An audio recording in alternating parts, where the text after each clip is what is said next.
chapter clicked in to College Volleyball Weekly on Viral Volley Media. Now here's your host, Rob on mic.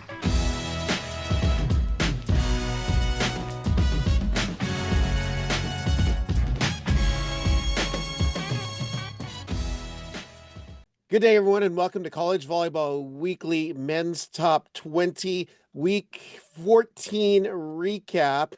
And we are getting closer and closer postseason. On screen with me, none other than our famous, world-famous coaching panel. Jay Hosick of George Mason, Theo Edwards of CSUN, Brad Rostratter of UC San Diego, and Dan Friend of Lewis. Good day, gentlemen. Good day, sir. Morning, Rob. Ready to roll. Oh, yeah. I think Yes, this has sir. been one of the most chaotic weeks in all of volleyball this season, both on beach and in men's indoor. There were upsets galore, Splitsvilles, you name it. But there's a lot to talk about this We week. don't care about beach. Well, that's why I was a little late getting my notes to you guys. I was working beach all weekend. Laguna Beach was beautiful. It was 74. The water was nice sparkling. out. It was nice out. I'm pretty sure angels were on the coast. Dolphins were jumping. Well, so let's jump in. Well, since Jay is not shaking his head, we're in our elephant in the room segment, which is our coaches and their teams, how they've done this week. So let's start with you, Jay. That's my elephant noise. Elephant in the room for us. We went up to Princeton. We were 1-2 battling it out to see who could come out on top in the EIVA. And unfortunately, we had two of our starters out for the weekend, and it was a little bit rough for us. Princeton, really good. Princeton's playing well right now. And, Wedbush, Many and Rice and all those kids are doing a really nice job. They play really good defense. For those people that don't maybe watch them play more often than not, they dig a lot of balls, they scrap. They're really good in transition offense, and they gave it to us. I'm going to give my hats off to Sam and his boys. They did a nice job. And, we looked at ourselves at the end of the weekend and there's some things that I thought traditionally, or not traditionally, but historically this year we've done well. And those things kind of are going by the wayside right now. So we've got to revisit some old things and figure out what we're doing wrong and try to get better. But, Princeton right now is leading the charge in the IVA and rightfully so, I think. And, this upcoming week for them is a couple of big matches against their Ivy League rivals. But, in the IVA around, NJIT beat Charleston twice, which was a good couple of wins for them. They needed a couple to get them back in the hunt and for seeding. And, Penn State took care of Sacred Heart in two matches, and that's good for them. And so I think, as we come down to the wire here in the next couple of weeks for the EIVA, I think Princeton's putting themselves in a position to try to win it all at home. And when you have that kind of pressure on you, we'll see how they respond. But that's the elephant in the room for us. Yep. Any thoughts on Jay's elephant on the rest of the panel? No, I mean, it seemed like Princeton's block defense did a pretty good job and made it hard on the Patriots to kill the ball. So there we go. Yeah, all it needs to be said. I thought NJIT getting 2 wins against Charleston was big for those guys. He had mentioned it briefly, and so key wins for those guys as they're getting into that conference race. Hey, Jay, remind me, are you guys 6 teams on your tournament or 4? We are 6. The first team will host the tournament. The second place team gets a bye as well, and it'll be 3, 6, and 4, 5. So it's I think a pretty good structure for us. Do 3, 6, 4. Is it a 3-day event or 2 days, 1 day off? Or remind me. It is it's three matches in 4 days. So Wednesday night will be the quarterfinals. Thursday night will be the semifinals. There's a day off on Friday, and then the finals on Saturday. Right. Yeah.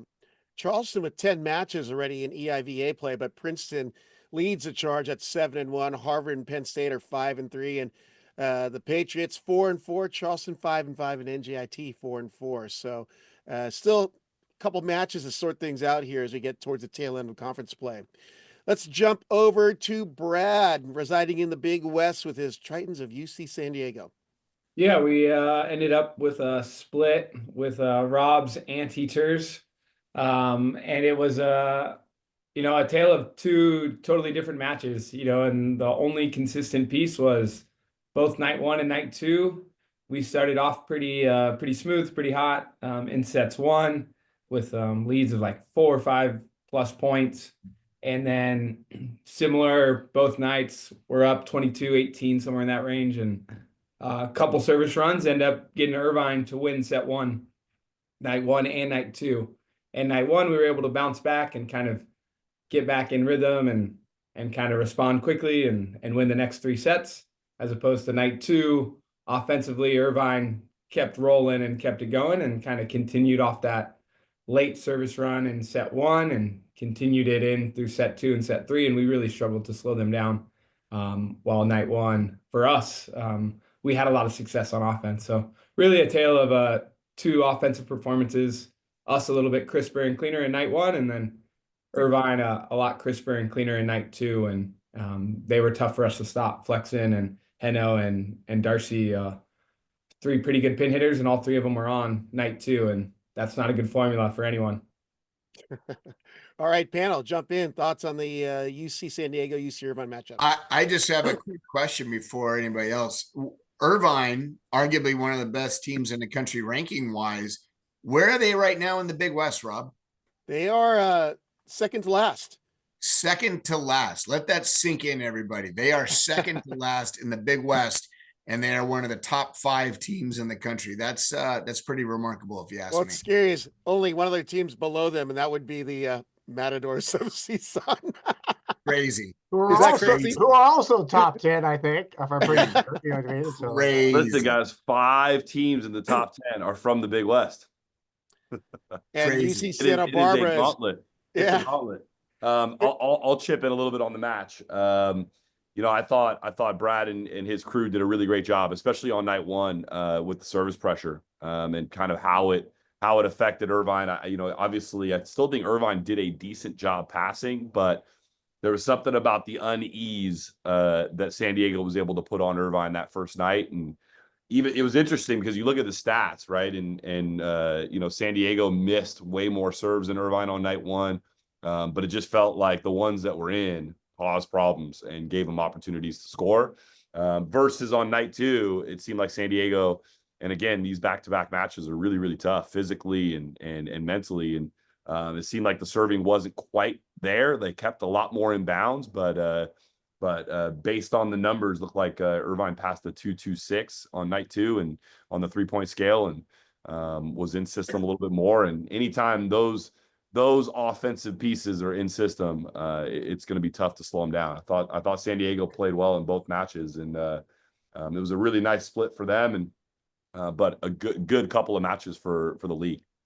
Yeah, I have a question for Brad and Theo, maybe. But I mean, ultimately, you see the home and away effect there. Like, hey, we're playing at home, comfortability serving and passing. I think plays huge dividends in league play all the time. So, but why not have a day in between when you're that close? I just, and this is me asking, it's like, if I was that close, it'd be like, maybe it's a scheduling conflict. I don't know, things like that. But it's like, just from a recovery standpoint, and you guys know how physical the game is, but like, it's not like you guys are that far away from each other. So just a curiosity question. Yeah, my understanding, Theo probably has more insight, just being in the Big West a little bit longer. But my understanding, it's more of Friday and Saturday in terms of attendance, in terms of student engagement and fans like that. It's a little more beneficial. And then it's something that they're trying to keep it consistent within the league throughout. So I don't know if you have more insight there. Yeah, I can tell you why it originally went that way. And I think in to not necessarily say anything negative, because I think that these guys have a different perspective. Both Charlie Wade and Alan Knipe were huge advocates of this, and meaningly so, right? Like, I think it gives them the ability to, no matter which night is at their place, right? From Alan's perspective, no matter which night's at his place, he's guaranteed a Friday or a Saturday night, and the gate and the ticket sales that they're doing right now are absolutely justified, right? And then I think the other piece was, I think Charlie, because cost effectively, when everybody goes to Hawaii, everybody does the back-to-backs in order to not have less nights in the hotel.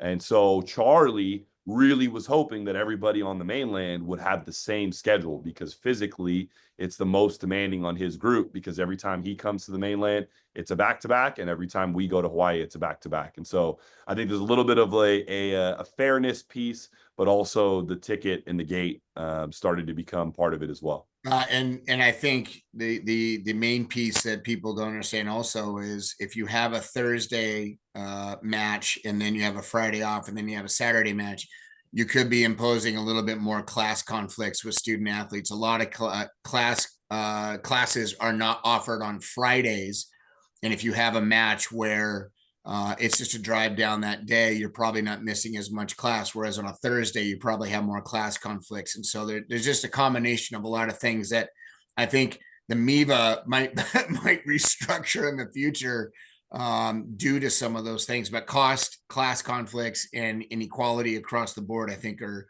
all three good reasons to do what they do. All good reasons that I would rebuttal with. That's why do you think basketball doesn't? Like, when you look at our sport as a whole and you want the best product to compete, you know what I mean, in terms of recovery and where they're at and what's going on. So I get Charlie's and Allen's for sure. I understand that, but you can always kind of, but at the same time, it's like, how do you put your kids in the best spot? That's always my argument. It's like, how do we put our kids in the best spot? We don't play an NCAA tournament back to back. And this is where you could get into the conference. This would be a hot topic. Sorry, Rob.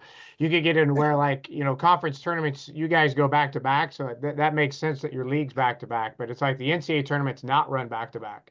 It's days off, in between, recovery. How do your kids need to prep? All that stuff. And so I don't know. There's two sides of that, I think, sometimes. So, but thanks. Yeah.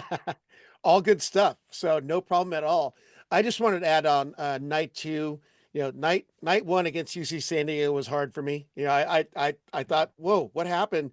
I just wanted him to compete, and it didn't look like Irvine was competing, at least from a box score perspective, because I was actually working another match. But on night two, I wanted to also note that Hilaire Hano got 3 aces, and with those 3, he has 236 in his career, moving him into second all-time among NCAA players, which is a phenomenal accomplishment. And I had to look at who number 1 was and see if I remember who was the one with the big swing. Wait, let us guess. Let us guess. Who is it? Anybody have a guess? 230. So 236 is where he's at right now. I don't remember anyone doing that before. Joe Smalzer. I'm gonna make a guess and say Clay Stanley. That's a big negativo. You're all cats. This was back in his time period, 2004, 2007, he was a beast, and now everyone is his height now. It is Evan Paddock of UC Santa Barbara with 255. Wow. And I remember watching him in the MPSF tournament at Pepperdine hit a jump serve and being the Pepperdine oppo, trying to switch over to his oppo position and just get upended. I had the pleasure of working with the national team for a little bit while he was on it, and Evan Paddock, everybody called him Tank. And if you know why, he's built like a tank, 6'8", and built like a linebacker. When he had the ball in his hand, it would look like a normal human holding a softball. It was unbelievable how big his hands were. So that doesn't surprise me. That's a good call. I thought I would have known that. Yep. So let's go to our next one. It's going to be Dan. He's going to talk about his matches. It's number 14, Lewis. He had PFW and number 18, Ohio State. And let's go.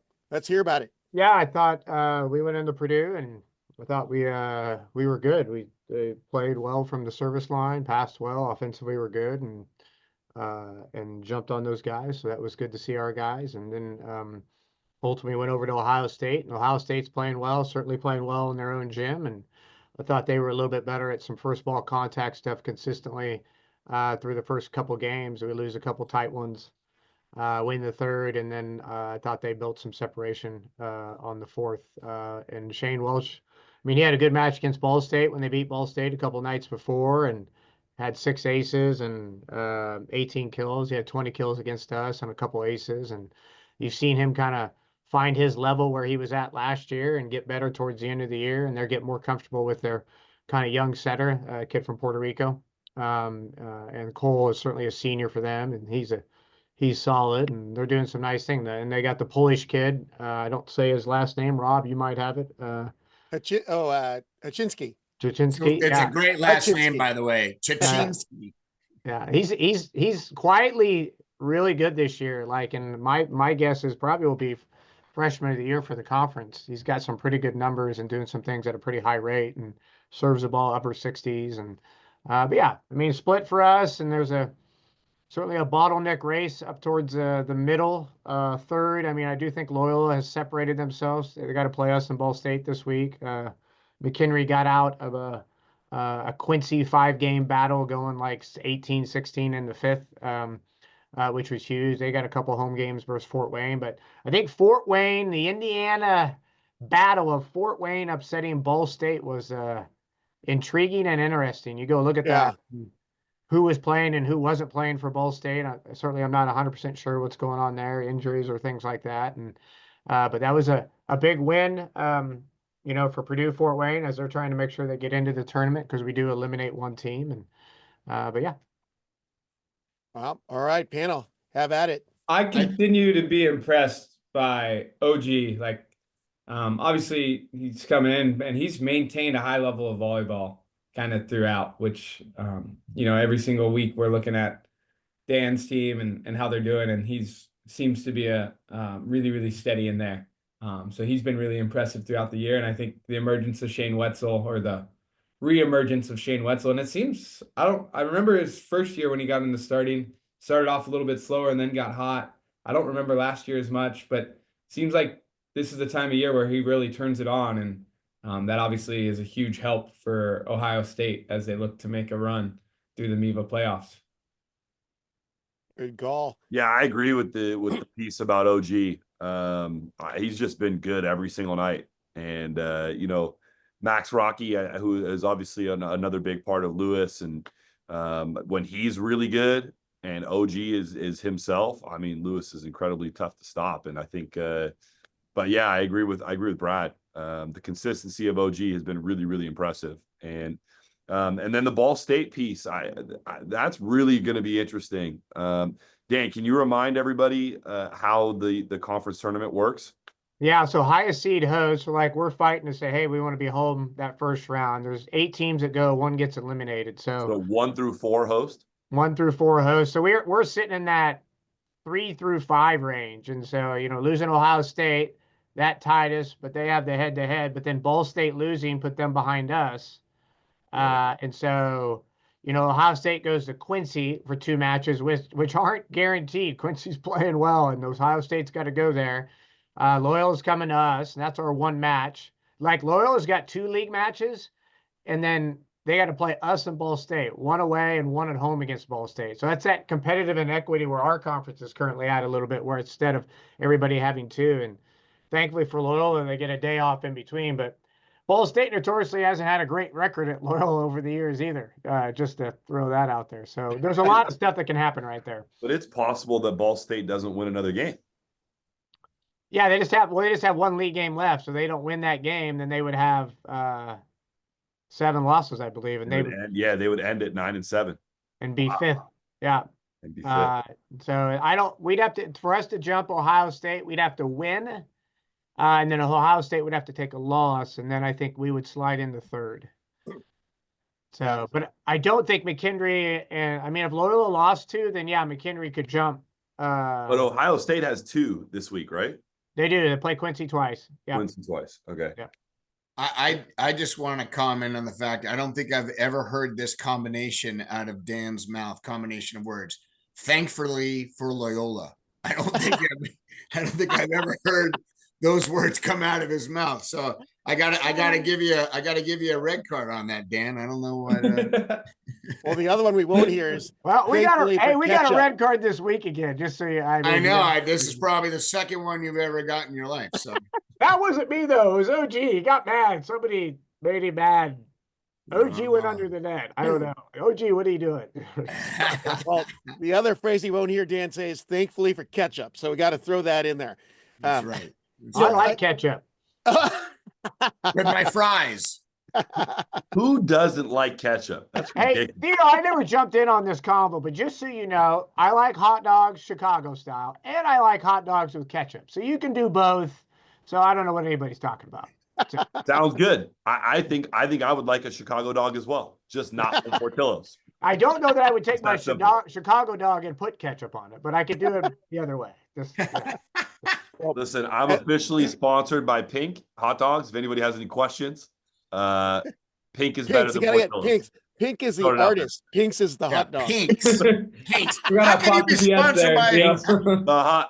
how can you be sponsored by Pinks if you can't even name the company correctly? Do you have a hot dog on their menu, Theo? If not, it doesn't count. That's right. That's right. Unbelievable. You know what? Unbelievable. I wanted to get back to Ball State, but what I thought was interesting looking at the box is in their loss to Ohio State, Tanashi and Davozacheva led the way, 17.5 points, 15 kills, hit a scorching 500, and then against PFW didn't even play. He was he's a standing key on the piece. sideline, so I don't know. And he Hmm. got pulled. He got pulled in the Ohio State match towards the end. Interesting.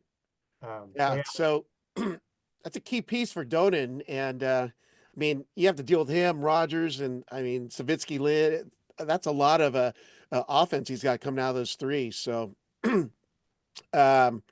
anything else for Dan and the MIVA and Lewis, and I guess it's his Splitsville, some upsets in there, obviously, for the week for the MIVA. Quincy's going to be a team that's going to make somebody have headaches coming down the line, whether it's going to be I don't want to say an upset anymore because Quincy's, playing well, maybe knocking somebody out of a hosting range, maybe taking somebody out early in the playoffs. Quincy's not a team that you should overlook, and got to give them a little credit this year. The Hawks are finally doing some nice things.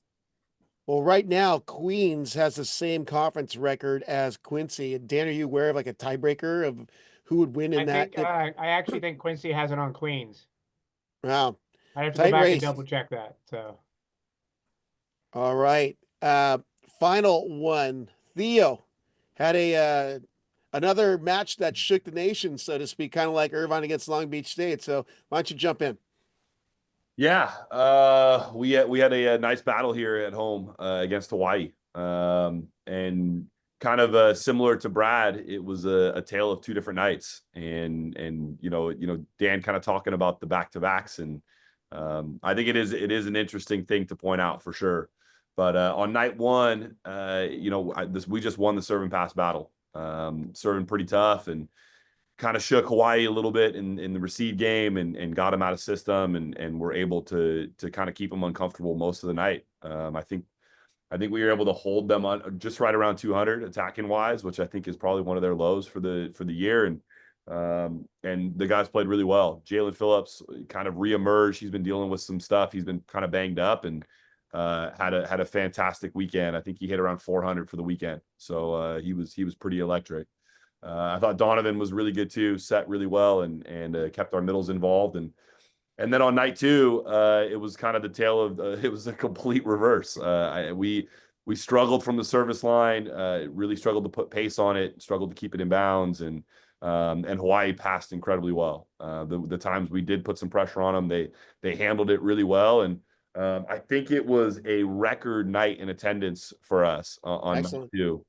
And the Hawaii fans were absolutely, I mean, they took over the gym. It felt like we were on the road. It was pretty impressive, honestly. And it's funny, our women's volleyball team, they do something called Matamaniacs. We do the exact same thing for them in the fall, but essentially they come out for one match every season where they dress up and they get pretty rowdy. Well, they might have made a subtle mistake right after the anthem, the national anthem. Hawaii gets together on their side and they sing the Hawaiian national anthem. And during the Hawaiian national anthem, women's volleyball team walks in and absolutely disrupts their national anthem and gets really rowdy and they're screaming. And as that happens, the Hawaiian crowd gets fired up. They start standing up, they start cheering, and right out of the gate, Tread Rosenthal goes on like a 2 or 3 point run, and it was like, okay, they're awake now. They're ready to play some volleyball. And So the loss is credited to the women's volleyball team and you know, Achilles Montoya. you never want to say that, right? Like we were responsible, I'll but say it for you. they had 5 aces in set 1. That essentially ended up kind of setting the tone for the match. And we ended up fighting back pretty tough. And I think set 3, we had a shot. I think we had set point. We had a shot at winning it. But just weren't able to get over the hump. But give a lot of props to Charlie and Milan to get their team going and get them to turn around in night 2. But it was a lot of really fun volleyball. All right, panel, have at it. Listen, social lube can be a real good thing and a real bad thing. And unfortunately, the women's team poked the bear and kind of woke some people up. That's an unfortunate situation. And I agree, obviously, with the reason why they lost. I thought Hawaii rebounded really, really well and fixed a couple of things from the night before. But yeah, when you add that little extra motivation in there, that's not going to work well for a lot of people. So hats off to Charlie and his crew for responding well the first night or the second night, but got to give Theo some credit in that first night. That's a good win against a good team. And, again, Theo is in last place of the Big West and he beat a really good Hawaii team. And, it could be some swings that could make some people have some headaches down the line. The Big West tournament is going to be a lot of fun to watch. Yeah. It's interesting. Like, I see this match, they win, and Theo played phenomenal. They're at home. I thought they served incredibly well and put a ton of pressure on them. And then you see these other upsets, which we're going to get into. And it's like, in terms of the at-large bid and where this lays out, and there's still so many games left to go, like a couple weeks left to play. And I just think there's going to be some more layers, and we'll continue to talk about who's going to get left out at the end, because that'll be really unfortunate. I think somebody had a Volley Talk post where it was like, hey, if we had, 16 teams in a regional, what it would look like and those teams that would be in it. And they didn't give any love to the EIVA or the NEC or anything, but like, I don't know, a lot of great volleyball being played. And again, when you're at home and you're comfortable, it pays huge. And I think that's why you're going to see this Big West tournament is in Hawaii. And how does that fit for them? And but unfortunately, Hawaii with an injury, right, Theo? Yeah, the opposite Chichinski went down at the end, and not sure how severe it is, but I could tell you he didn't get up for 10 to 15 minutes. So it looked pretty significant. It looked like it was an ankle, not necessarily a knee, but yeah, man, my heart goes out to him. He had a great night, and you hate to see someone go down like that. Well, and 2 things. First of all, he did get up immediately and hobbled over to the sideline on his own, and then he probably was sitting down. And then he laid down. Yeah. No, that is true. And how sad for Hawaii fans that are still living, the whole Hakas issue from recent years. So it's like, Hawaii just, it's so unfortunate for them because he's such a huge contributor to their program, but hopefully he gets healed up and hopefully he's able to come back, but it doesn't sound very promising. Yeah. Watching this match, I think is similar to what Theo talked about serving pass, but more importantly, night 1, Hawaii has 1 ace. Night 2, they have 8 or 9 aces and then a ton of overpasses with that.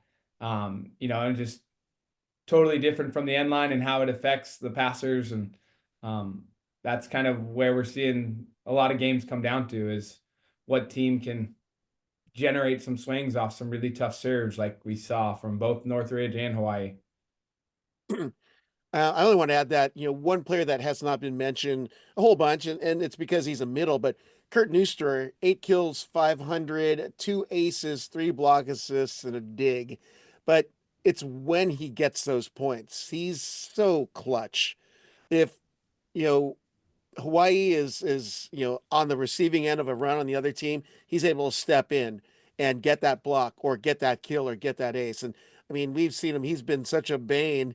When Irvine thinks they're on a run, he'll get 3 huge blocks in a row or drop 2 aces. So Kurt Neuster is definitely one of the unsung heroes on the Hawaii squad. I know that everyone does recognize his play, but when you got big names at the pins like Tetrisky and of course, Sakanoko and there's and Roar, you get overseen. But Kurt, you do good stuff. Enjoy watching you play. Way to step up on night 2. So He's an X factor for that group, and he kind of has been his entire career. Like he's just really, really steady. that is correct. Yes. And, we, one of the things that I noticed that on night 1, for you, Theo, it's only the second time your team hit over 500. Your team has been such an offensive force. I was shocked that was only the second time. Is that normal to hit over 500 regularly? Well, it isn't normal, but with the high octane play of Jalen and Bertozzi, and you've just got a pretty solid offensive crew, and I was shocked. I thought you'd hit 500 a few times already this season. Yeah, no, I mean, Got high expectations, Steve. Yeah, right. Yeah, you set the bar high. hit All over the- 500 for a team is pretty special, Rob. All the cool kids are doing it. I know that there's a lot of great teams in the country, so it maybe seems like that's a normal thing. 500 is pretty high. That's a pretty high number. I'm 500 stepping out my door every morning. I don't even know what that means. Hey, I will add there were a couple of people that came up to me during both matches, both nights, took pictures and just wanted to tell you guys and Rob how much they appreciate and enjoy the show, and that they listen every single week. And for those that did come up, we appreciate you guys too. Thank you for listening and watching in some cases. So, also want to note that was Hawaii's first road loss at Northridge. So, pull that for the release. And gosh, that's right. They've had Ever? Not ever, but this season. Oh, okay. So let's jump on over, unless there's anything else you guys want to jump in on the elephant room. That was a 25-minute elephant in the room, but hey, all good. Covered a lot, but there's some other teams. Number 12, Stanford had BYU. BYU, did what they should have segment. They won both up at BYU, and really elevating his play. And I like seeing it because Mix Romanis has been injured, and he really stepped it up this last weekend. But wanted to get your thoughts on the Stanford BYU series. BYU at home is way better than BYU on the road. That's first and foremost. Secondly, Mix Romanis has studied them out service-wise, which I think is a big deal. BYU's had a little bit of struggles here and there.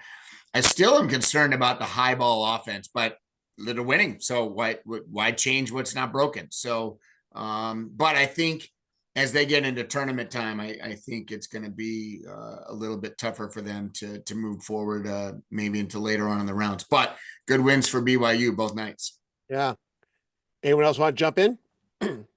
Yeah, I thought the passing was absolutely exceptional from BYU, and I thought Hauser did a fantastic job. Luke Benson, I mean, they played really, really well, and again, to Jay's point, I think being at home is a huge factor in that. It's interesting this BYU team because they're different than BYU teams in the past, and I thought they were in system a ton, and offensively they were good. They had a couple of standouts, a couple of guys that played really well, but they're not quite as lethal as they've been in past years, and really is I would assume a team of BYU stature would be on a regular basis. And so it's interesting that they probably had one of their better passing games of the year. They hit a little under 300, hit like 288 on the weekend. You combine both matches, and but they played some good ball, and this is a great win for them. That Stanford team is dangerous. They're young, but they're dangerous. And to handle them both times is definitely worth talking about. Yeah. I think someone else had something to say. Was that you, Dan? Or Yeah, it was going to be interesting to see how this plays out for BYU. They go to UCLA, and then they're hosting Pepperdine, and it looks like Pepperdine's in a pretty good spot to be the 3 seed, and then it'll be between BYU, Grand Canyon to be the 4 or 5 seed. So seeing how that race ends up shaking out will be really, really important. But if BYU can get one from UCLA, and then they can solidify themselves in that 4 spot. Yeah. All right. Anything else on BYU Stanford? All right. Our number 2 did what they should have done. Number 1 Long Beach State against number 16 UC Santa Barbara. 3-1 and 3-0 nights. UC Santa Barbara came out hot. They were pressing the beach, but in the end, too much power on the Long Beach State side. But want to get your thoughts, panel. Who wants to jump in? Yeah, I think for me, I think Alex Kendev continues to step in for Saponis, and Sonny was in that spot a little bit as well. But the emergence of him kind of has really steadied out the team offensively, physically, and he's doing a really good job in that outside hitter spot. Here's my question, Rob. Did Justy Bianchi play for Santa Barbara this weekend? That would be a no. There's your answer. Here's what I would say. Here's what I'd add to that, Jay. So he, against us, every set that he was in, they lost. They put George Bruning in at the opposite position, and they started to put it together and started playing some good ball. And really, at the end of the day, most of it has come down to passing. And for whatever reason, and probably all 6-8 of him is the reason why they don't want Bruning off the court. But when he's been in the passing position, they haven't been able to sustain it and serve receive. I totally get that and respect that. That's a great callback stat right there. However, he has been the juggernaut for them. I think I saw a match where he had 60 attempts, which I'm surprised the kid's shoulder hasn't fallen off. But I think moving forward, if Jesse's not in there, they're going to have some rough struggles. That's my call. Well, that night, Long Beach State hit 347 versus Santa Barbara's 0-1-2. So offensively, they were sputtering, and then Long Beach outblocked them 10-4 and outdug them 32-18. So, yeah, I was surprised, but it's Long Beach State, and when they get humming, especially with the rise of Alex Kendev, he's a big, strong blocker, Evan Paddock-ish type body too. So. Being 6'8" and with that kind of body, he's busting through blocks or hitting over them. So great combo at the pin for Alan Knipe and the beach. Anything else in Santa Barbara and Long Beach? I just I guess as we may not see Saponis again this year from his back injury stuff. So I think that will be huge for Long Beach in terms of who's in that lineup and as they improve and get better with a different piece. But it's interesting. We talk about key players maybe not having the same repeat seasons as before. This could probably be its own hot topic, but you brought up, Bianchi from Santa Barbara, or maybe Mr. T from Ball State. Their numbers are good, but yet we don't see them all the time. So you never know what the dynamic is or kind of what's going on with those particular situations or teams or lineups, because you're always kind of an armchair coach or looking on the outside in a little bit. But we both know they're phenomenal players, but you don't see them maybe as consistently in the lineup for whatever reason it might be. Same thing with David at UCLA, and there's a couple others here and there. He's got a meniscus tear, I think. Dave does. I think so. So yeah, but you're seeing these impact players. If they're not 100%, is this the time of year when a coach is saying, all right, look, we maybe solidified that we're in the playoffs, but in order for us to go deep, we might want to rest some of these guys for the next 2 weeks and let younger kids get some playing time, and then hope that when playoffs comes around, they're ready to go. That you might see a couple more strange match results these next week or two because of that stuff. So, well, I think it's interesting too with Santa Barbara that early in the year there was a lot of back and forth in the setter competition, right? You had Walmer and Chobel going back and forth, and thought it was interesting after losing on back-to-back nights. At no point does Walmer even get a look, and so be interesting to see again, to Dan's point, what's the dynamic there, and has Chobel just proved that he's definitely the better guy, and it's interesting. Yeah, and there's from the coaching perspective, there's a lot we don't know, whether it be that setting position to different injured guys, and it's weird as a coach when you have someone who's been a standout performer, and you just naturally have a little more ingrained faith in it because you've seen it happen. But then maybe in the practice gym, you're not seeing it as consistently, or maybe the struggles that person's body's going through more so than us who are just watching online or checking in on. And it really is a weird dynamic for the team, for the players, and navigating that a lot of the times is kind of the trickiest part, from what they can do to what they're able to do in this present moment. Yeah, that's a tough one as a coach. because you want to give that latitude a little bit longer, but at some point, you have to make a change. Yeah. Or our final did what they should have done is the number 11 McKendry as they faced Missouri A&T and Quincy, but they barely got out of the Quincy match, winning 3-2. So thoughts on the Bearcats, or the Honey Badgers as Matt Houlihan calls them? I'm going to give some props to Victor. I think it's Sheriff. Like, he's the libero for Quincy at 25 digs. That was pretty impressive. And McKendry's style of ball, if you watch them, is they're going to keep putting on you. So, I mean, granted, he probably should have 25 digs if they're competing there. But Shuley went out of the lineup, and I don't know why.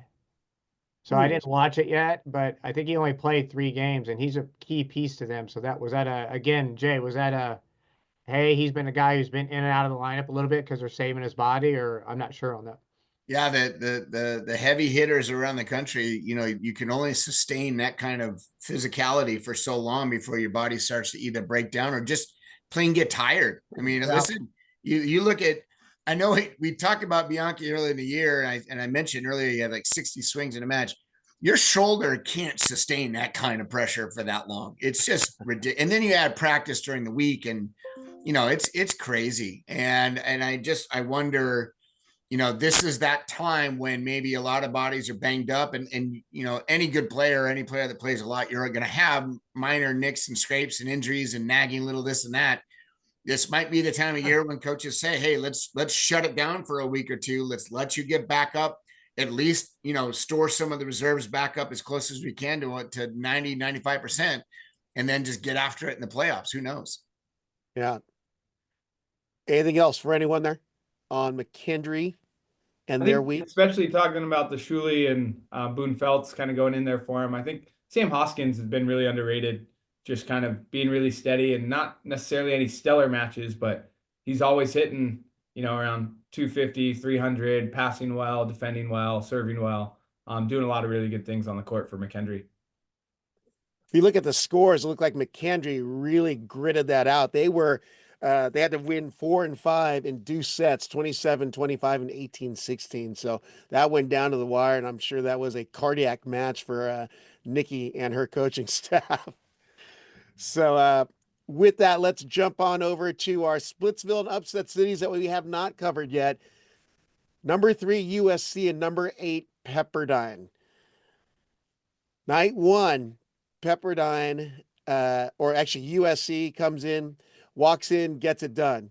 Night 2, different story, but let's let you guys have a chat and did Dylan Klein play the entire match the second night?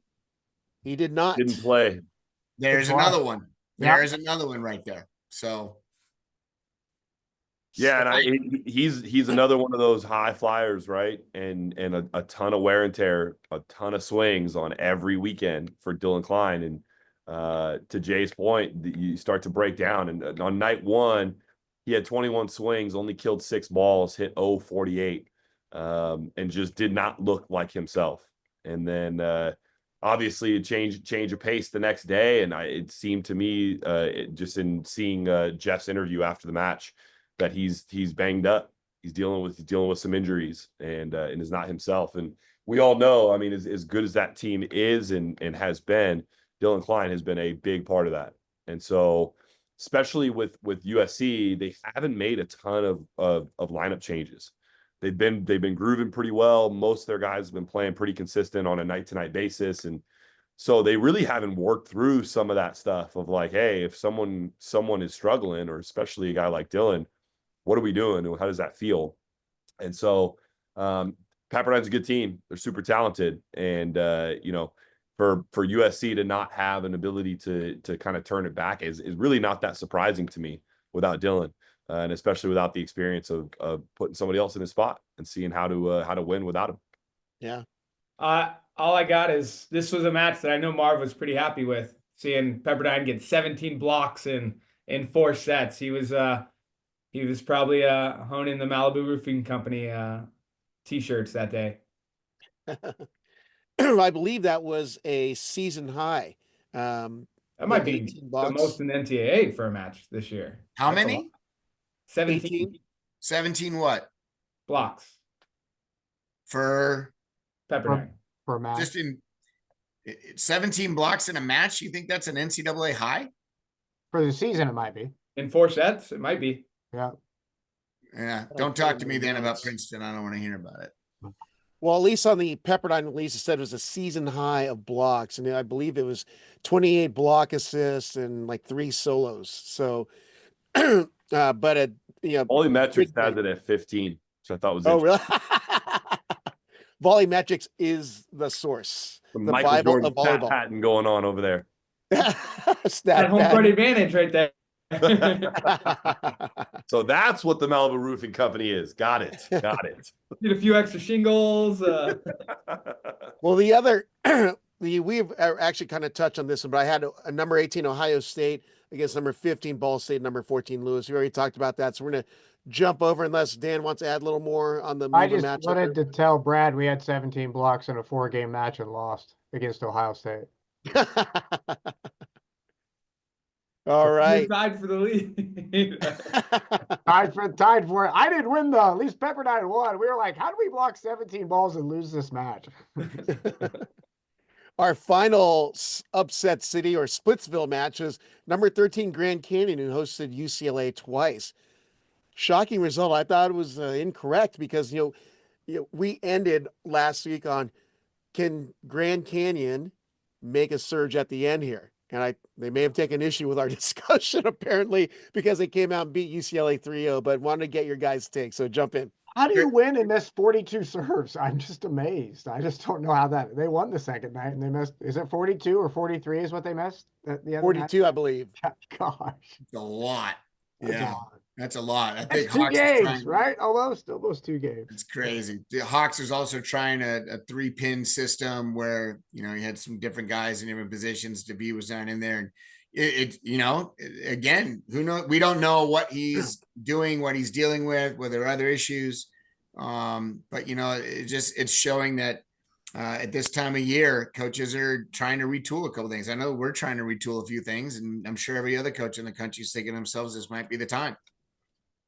Yeah, it's interesting watching that match back, especially night one, because set one, UCLA was trying a bunch of different things, utilizing Sean Kelly on the left, Rama on the right, and there was all types of different approaches, and they were in the middle on some slides and ran some Bic and 40s with their with the multiple pin hitters, and it's a tough time to add in that change, especially if it's something that Hawks and the staff feels like it's going to be able to upgrade them and help them in the MPSF tournament, the NCAA tournament. But I respect anyone who's trying to add in and implement new things that they think can maximize their team. And then I think the other piece is it highlights the impact and how valuable Ito David has been. I think offensively he's been a little up and down kind of throughout his career, but his serve has made them and cured a lot of issues for them. And I just think if he's back in, UCLA is totally fine and they're humming.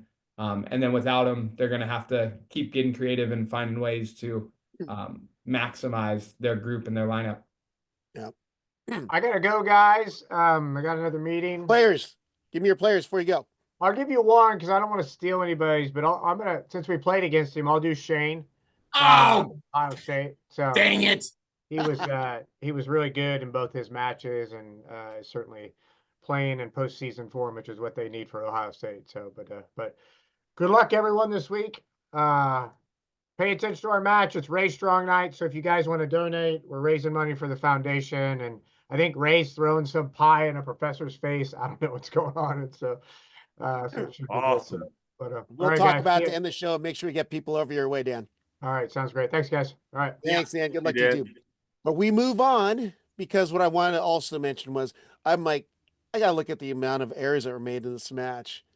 26 attack errors, 12 errors, service errors, and 3 reception errors. 49 total points from errors in a 3-set match.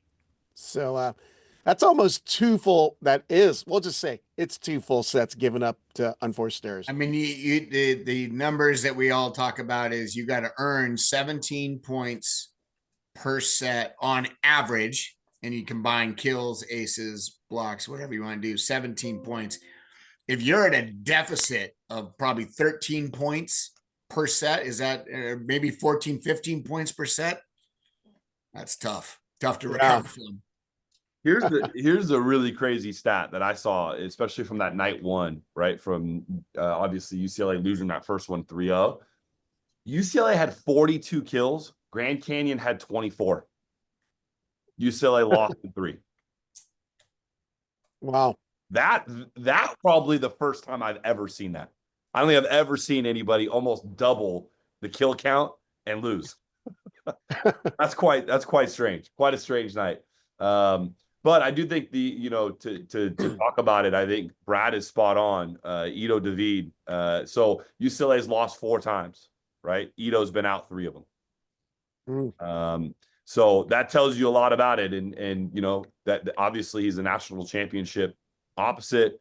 We talked about his hitting's been a little bit up and down this year, but what he brings in terms of confidence, obviously his serve, but things just seem to be smoother when he's out there. And that leadership, that experience obviously can't be replaced. That, you look at Sean Kelly's emergence has been really great. He's a little inconsistent attacking wise, but passing at a really, really high level. In both those matches, he was at a 2-2 on the 3 scale and then a 2-5 on the 3 scale in the second one that they won. So they got a lot of talent, but trying to find the rhythm and trying to figure out how to make it all work together, especially with Ito's out. That's the goal for John Hawks and his crew. Yeah. Anything else on UCLA Grand Canyon? No, I just think night one was also one of those matches when you watch it back, it was like anything tight, anything like a 50-50 ball or anything close went Grand Canyon's way. And there was a lot of good momentum for Grand Canyon through those plays, which it's a credit to them putting themselves in positions to make those plays. And then you pair that with some of those errors that we talk about, and it's going to be tough for a team to come back in a tough environment like Grand Canyon at Grand Canyon. And then night 2, that 5th set, I think it's potentially might be a sign of things to come from Cooper Robinson here as he kind of looks to be more of the guy for that team moving forward. He had a couple late kills, he had a couple big aces, and really played with some awesome passion and some good high quality volleyball. Yep. I was going to go into conference races, but I'm just going to mention Conference Carolinas, Mount Olive, 13-0 in their conference, and Belmont Abbey 11-2 right there behind them, and Barton 10-3. There's going to be a big matchup this week in Conference Carolinas, which we'll talk about in a little bit. Also, what is the other one did not mention? I think the other one was Lincoln Memorial over Mount Olive in 4 sets was a big match for Lincoln Memorial. Just, one of probably the last hyper competitive match that they had. They'll still have a few more against some pretty good teams, but a season for the record books, regardless of what happens in their last 4 or 5. 18-1 Lincoln Memorial, the Rail Splitters. So exciting year for Lincoln Memorial. Let's go to our players of the week. Jay, you went first last time. Let's go to Brad since I just saw him on Saturday night. Wow. Okay. I'll go 2 here. Earmuffs here, Jay. I got Mason Rice. He's been playing really, really good all year and continued that. And then my other one is going to be Alex Kendev. Continues to step up and make big plays for Long Beach and filling in that spot. All right. Let's jump over. We'll let Jay go second this time. Thank you. I'm going to give Churfan a little love from San Diego. Had 20 kills at 386 against Irvine the first night. I know San Diego kind of not hit or miss is the wrong way to describe it, but when Churfan's playing well, San Diego plays really well. And if he is healthy and good to go for the conference tournament coming up, San Diego could pull out a couple of things. Yep. All right. That goes to Theo. Yeah, I'm going to throw in Cole Harkey. That win over USC, he hit 342, 18 kills, 22.5 points. Pretty impressive showing for him. And I think he's got a bright future ahead of him. And then, I feel like we haven't included him enough this season, but I'm going to throw Hilaire Heno in there. He hit 520 as an individual, not as a team, because apparently that's normal. to do it as a team. 520 as an individual, 15 kills, 3 aces, 2 digs, 18 points. And he looked like his old self. It felt like he hit 1,000 and had 30 kills, but in that match. But yeah, he played awesome. He was a performance that night. He was good. Yeah. Well, I want to chuck one in there, and it's obviously going to be Kurt Neusterer because I just like the unsung heroes. You know, he does his thing at those crucial moments. So although they split the week, I mean, he's really stepped up for the Beach Boys his entire career. So want to give him some love. With that, let's go to our hot mic moment. I'm going to actually steal the first one because my DMs are blowing up, my texts were blowing up. And with that, I'm going to throw down here. What the heck was going on? No streaming of Hawaii at CSUN on Saturday night. Theo Edwards, no response needed, but if you want, have at it. Because I got a lot of response for you. I won't even hesitate. So I'll explain. This is probably the first time this has happened in, I don't know, it's been a really, really long time since we did not stream a match. And including, we were able to get UC San Diego's matches against Lindenwood and IPFW when we hosted the Under Armour tournament here. Appreciate it. What essentially has happened is our baseball team got a large donor, which was awesome, and they added lights on our field for the first time. So now they're playing baseball games at night, which is really cool, really great for CSUN baseball and great for people that are watching. It is hot in the Valley, and you watch a baseball game midday sometimes. If you've been to a Dodger game, it's hot. So that part's been really great. The one issue that we didn't realize until we finally had some conflicts like this is there is a device that is used to stream on ESPN Plus. The device costs $80,000. Okay. Needless to say, we only have one. In the past, we were able to borrow an additional one from the Big West when we had conflicts, but apparently that's just not an option anymore. And so we only have one. And so they had to make a decision. And there's been multiple times where volleyball has gotten streamed while baseball did not. And the talks is to try and make sure that doesn't happen again in the future, to make sure that baseball does play during the day on nights when we have matches so that we can alleviate some of that. But I can't tell you the number of texts and DMs I also got, Rob, of how upset people were. And my absolute apologies go out because it was a really, really great match and a really exciting one. And sorry that we weren't able to do anything. Question: who did the baseball team play that night? They played an unranked Fullerton team.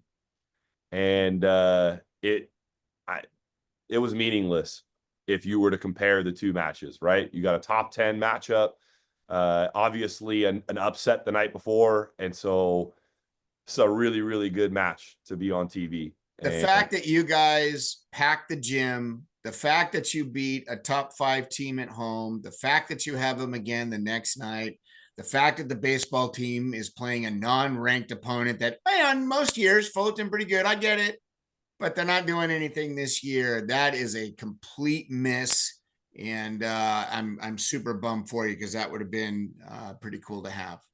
Yeah, well, just so everybody knows too, the rights to the game is owned by ESPN Plus, so we had talks about mounting a camera, getting something so that we had something to stream, but YouTube, whatever we could do. It is not an option. We do not own the rights to that game. And specifically because it was a Big West matchup, the contracts are signed. We're not allowed to share that content unless it's on ESPN Plus. Wow. What a miss. Now, all of you guys on the screen are on the ESPN Plus platform, but is that a venue or is that the Big West issue with the ESPN owning those rights? Because, we had a I was trying to remain anonymous, tried to do the same thing for another big match against the same team and didn't have another feed for it. And, YouTube Live, why not? But was told that it was because ESPN owns any athletic event that is within the venue. Is that the same for all of your venues? Yes, The way it works, if I understand correctly, ESPN Plus, basically what ESPN Plus does is that they are providing, let's say, the blockbuster, if you will, for all of these games and sports across the entire landscape.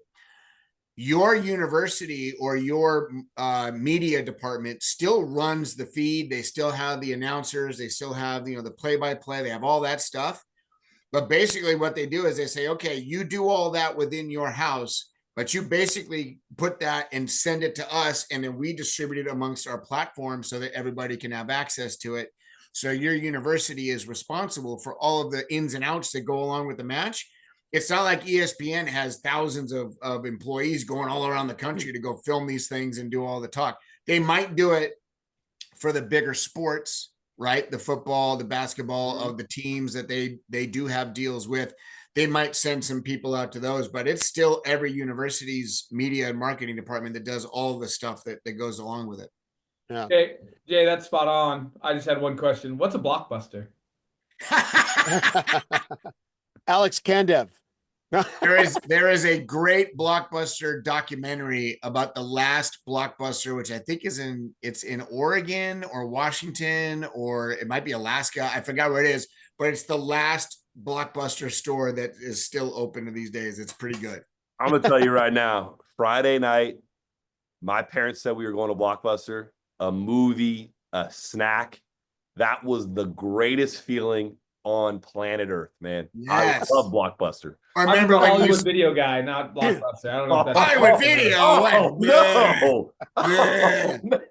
Nothing better than on a Friday night or a Saturday night having a date and going to Blockbuster and walking up and down the aisles trying to find the one movie you want. And there would be 75 titles on the wall and there wasn't one in there. And you'd have Not to sit one there. available. Oh, God. How about Yeah, Jay? How about when it was VHS and you had to rewind your tape before you returned it? Be kind, rewind. I remember those things. And they used to sell just plain rewinder cartridges where you just stick it in there just to rewind. There was nothing else on that thing. Man. Well, any more hot topics you guys want to hit up? Yes. All right, Jay. Yes, I do. Let's not overlook that today is D-Day. The NCAA versus House hearing is happening today. And it's no final answers are going to be done today, but we are going to kind of get an inclination of where it's going to go. I say this for a few reasons. One, because we need to move forward with this. We need to stop being in limbo. There's too much discussion going on amongst programs between players and coaches, and there's no decision that has been made yet. So we're up in the air, which leads me to my second and more bigger hot take, which is student athlete well-being. I am just going to say on behalf of every college coach out there, please check in with your kids that are on the bubble. There are going to be a lot of athletes that are going to have just really unnecessary stressors going on right now in their lives. And the amount of discussion and counseling sessions and just overall just hugs right across the board for some of these players because they're stressed out right now. And I'm anxious because I just hope nothing serious comes out of this where somebody makes a rash decision that they can't take back because of all this coming down. And I know that's kind of doomsday scenario and hopefully it does not come to fruition. But the last thing that anybody wants on their mind is thinking that this is not that big of a deal, seeing some warning signs and not lending out a hand or a phone call or a text and just saying, hey, I'm here for you should you need me. So that's my hot take for the moment. Jay, can you summarize how this could impact players? Because I'm sure there's some listeners like, oh, what's Jay talking about? So. Well, I'll briefly describe it, but I'm encouraged by a couple of things. First of all, it's about the House versus NCAA, right? We know that it's about roster limits, it's about scholarships, it's about all that stuff, NIL revenue sharing, all that stuff. Compartmentalize that. What's encouraging to me is that in the fall, when we all, and I say men's volleyball in general, I don't know about any other sports specifically, but I do know that men's volleyball, we were all very concerned about this roster limit number. People were up in arms. People wrote letters. People wrote emails. They had texts. I had calls to everybody I could. I had meetings. I had all kinds of stuff with various people in positions of power to see why we have this roster limit number. What is encouraging to me is that everywhere you look right now online, the discussion about roster limits is at the forefront of the issues that the judge is overseeing. It was not that way in the fall, which is why we were all scared. This does not mean that it's a given, but I'm hearing rumblings from people in power, position powers that are saying it is not something that is being overlooked right now. It is something that is being discussed, whether that's practice player limits, whether that's grandfathering in, whatever they want to call it. It doesn't matter what you call it, because I've heard that people say, well, grandfathering is never going to happen. All right, call it practice player limits, whatever you want. Whatever might allow these kids to go through their college years and not have to worry about transferring out when they've already been a year or 2 or 3 in the program, I think is a beneficial thing. So I'm hoping that the judge put some kind of guardrails on this moving forward. It could be a year-long delay. It could be a 2-year-long postponement. Whoever makes those decisions, which is her, I'm hoping that's the case. Yep. Thanks, Jay. And yes, we will be watching out for that for sure. Anyone any more hot mic topics? Brad, you have anything? No? Well, what we did forget to do was our match or matches of the week. So let's do that quickly and end our segment. I got one in mind, but I'm going to let you guys go first. Let's go, Jay, since he's rubbing his hands together in anticipation. Yeah. I will go. I will leave them the easy ones. I'm going to pick 2. My first one, sponsored by Mensa. Harvard versus Princeton. The Ivy League title coming down to the line. Harvard, very good this year. Princeton, very good this year. This is going to be a couple of matches that are barn burners. But my second one, sponsored by the ketchup versus mustard rap battle on YouTube. Check it out if you haven't seen it. It's hilarious. San Diego versus Northridge. The battle royale of the two teams in the Big West that I think could really do some damage to somebody moving on down the line. So I cannot wait to see this. By the way, mustard, always better than ketchup on a hot dog. Always. All right, let's go over to Brad since he's all disappointed when I picked Jay. Yeah, I mean, literally, my prediction for Jay was sponsored by the Future Bosses of America match of the week between Harvard and Princeton. So I was off a little bit on the sponsorship, but I had the match.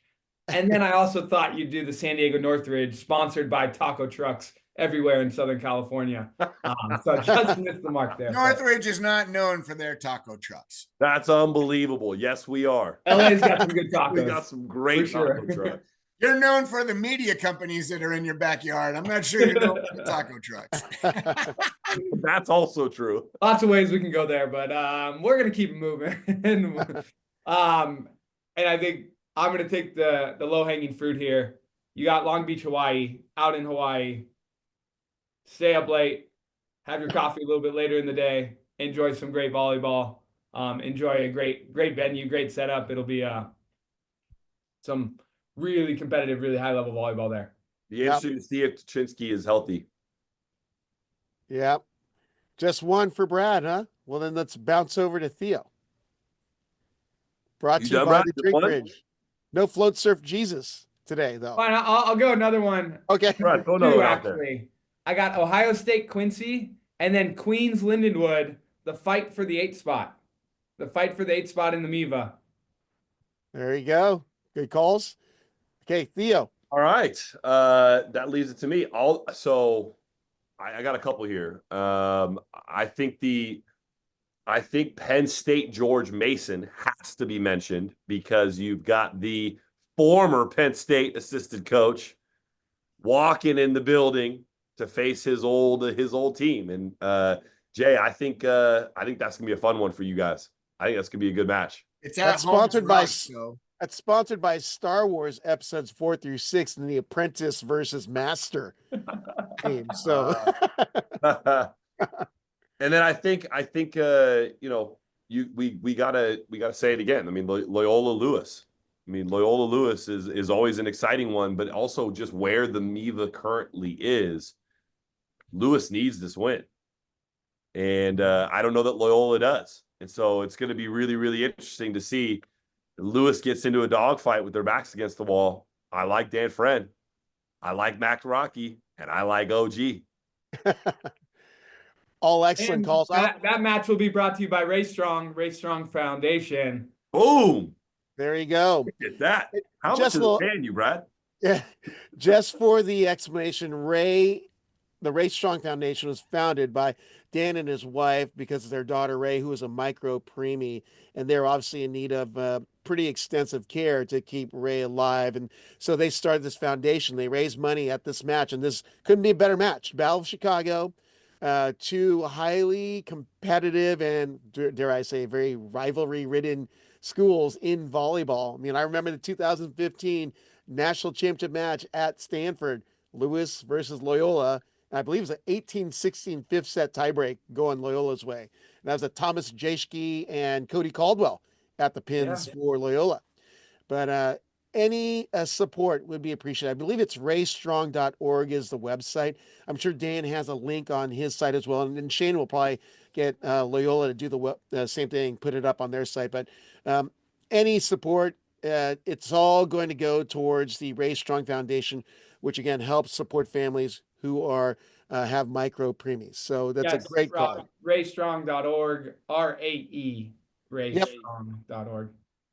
And you'll see, I think what you'll see Dan wearing is a purple and white scarf, and that's for Ray Strong. It's embroidered on that scarf, and then that's just to show that their support for his daughter and the foundation. So great stuff. Thank you for bringing that up. And with that concludes episode 268, week 14 recap. There's just a couple weeks left of our Division I/II regular season. I don't know if we're gonna be liking each other too much, come towards the end. So, always fun having Jay Hosick of George Mason, Theo Edwards of CSUN, and Brad Rostratter of UC San Diego, and had to depart early, Dan Friend. No, he didn't leave us. He just left the show, just in case you're wondering. Dan Friend of Lewis. So, guys, good luck this week. Always looking forward to our chats. Next week should be a doozy again. So have a great week and good luck in your matches. Thanks for listening to College Volleyball Weekly. Be sure to follow Rob Aspero at the Rob on the Mic on Instagram and at Rob on the Mic on Twitter.